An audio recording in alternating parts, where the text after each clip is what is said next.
Students, अगर आपको याद हो तो पिछली वीडियो में हमने लिमिटिंग रिएक्टेंट्स की बात की थी, याद है? यहां हम इस नॉलेज को आजमाएंगे और एक न्यूमेरिकल क्वेश्चन को सॉल्व करेंगे। क्या आप इसके लिए तैयार हैं? तो चलें शुरू करते हैं। सवाल के मुताबिक अमोनिया गैस जो कि NH3 है, दो सॉलिड्स को एक साथ हीट करके बनाई जा सकती है, अमोनियम क्लोराइड और कैल्शियम हाइड्रोक्साइड। अगर एक मिक्सचर जिसमें हर एक सॉलिड के 100 ग्राम्स मौजूद हो वो गर्म किया जाए तो प्रोड्यूस होने वाली अमोनिया गैस के नंबर ऑफ ग्राम्स कैलकुलेट करें। साथ ही बच जाने वाले रीजेंट की मिकदार को भी कैलकुलेट करें। जैसा कि आप देख सकते हैं इस क्वेश्चन के दो हिस्से हैं। चले पहले हिस्से की बात पहले करते हैं, जिसमें हमें प्रोड्यूस होने वाली अमोनिया गैस के नंबर ऑफ ग्राम्स मालूम करने हैं। तो इसे सॉल्व करने से पहले हमें इस रिएक्शन के लिए बैलेंस्ड इक्वेशन देखने की जरूरत है। इसमें हमारे पास अमोनियम क्लोराइड के 2 मोल्स कैल्शियम हाइड्रोक्साइड के 1 मोल के साथ रिएक्ट करते हैं, जिससे हमें मिलता है कैल्शियम क्लोराइड का 1 मोल, अमोनिया गैस के 2 मोल्स और वाटर के 2 मोल्स। तो पहले स्टेप में दोनों रिएक्टेंट्स यानी कि अमोनियम क्लोराइड और कैल्शियम हाइड्रोक्साइड को उनके मास से नंबर ऑफ मोल्स में कन्वर्ट करना है। और क्या हम उसका फॉर्मूला पहले से नहीं जानते? हम जानते हैं, यह है the mass of a substance divided by the molar mass of a substance. ये सही है ना?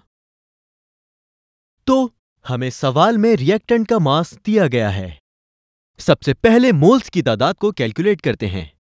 अमोनियम क्लोराइड का मास 100 ग्राम्स के बराबर है, तो मोलर मास को कैलकुलेट करना अब हमारे लिए बहुत आसान है। अमोनियम क्लोराइड का मोलर मास 53.5 है।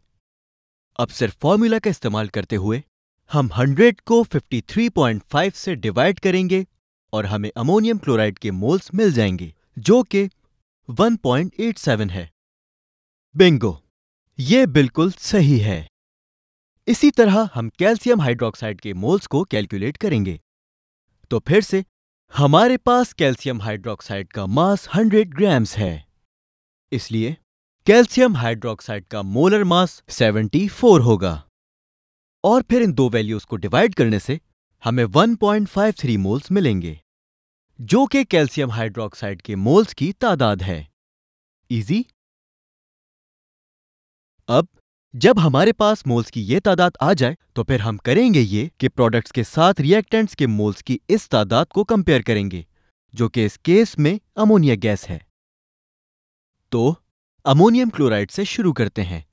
हम इस रेशियो में लिखेंगे ammonium chloride is to ammonia. यहां हमने जो इक्वेशन लिखी है इसके मुताबिक अमोनियम क्लोराइड के 2 मोल से अमोनिया गैस के 2 मोल्स बनते हैं, तो अमोनियम क्लोराइड के 1 मोल से अमोनिया गैस का 1 मोल बनेगा। इसी तरह से अमोनियम क्लोराइड के 1.87 मोल्स से बनेंगे अमोनिया गैस के 1.87 मोल्स। अब हम कैल्शियम हाइड्रोक्साइड के मोल्स की तादाद को अमोनिया गैस से कंपेयर करेंगे। इक्वेशन के मुताबिक कैल्शियम हाइड्रोक्साइड का 1 मोल हमें अमोनिया गैस के 2 मोल्स देता है, तो ये रेशियो 1:2 का है। लिहाजा कैल्शियम हाइड्रोक्साइड के 1.3 मोल्स हमें अमोनिया के 2.70 मोल्स देंगे। 1.252 से मल्टीप्लाई होगा जैसे हम मैथमेटिकल रेशियोज कैलकुलेट करते हैं। अब जब आप इन दोनों रेशियोज को कंपेयर करेंगे तो फिर आप देखेंगे कि अमोनियम क्लोराइड से बनने वाले अमोनिया के मोल्स की तादाद कम है। तो हमें इससे क्या पता चलता है? इससे हमें पता चलता है कि अमोनियम क्लोराइड दूसरे रिएक्टेंट के मुकाबले में हमारा लिमिटिंग रिएक्टेंट है, जो कि कैल्शियम हाइड्रोक्साइड है, जो जरूरत से ज्यादा मौजूद है। इसलिए पैदा होने वाली अमोनिया का मास है 1.87 मोल्स मल्टीप्लाइड बाय 17, जो कि अमोनिया का मोलर मास है, और हमें मिलता है 331.79 ग्राम्स, जो कि यहां प्रोड्यूस्ड अमोनिया गैस का मास होगा। इसके साथ ही हम क्वेश्चन के पहले पार्ट के इख्तिताम पर आ गए हैं। मुझे यकीन है कि यह आपके लिए मुश्किल नहीं था, क्योंकि हम इस तरह के सवालात पिछली वीडियोस में भी करते आए हैं, है ना?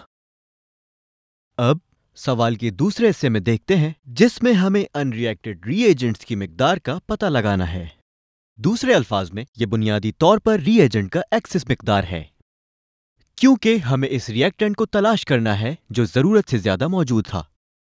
तो सवाल के मुताबिक हम इन दोनों रिएक्टेंट्स को कंपेयर करेंगे, अमोनियम क्लोराइड और कैल्शियम हाइड्रोक्साइड, और हम इसको रेशियो में लिखेंगे, ammonium chloride is to calcium hydroxide.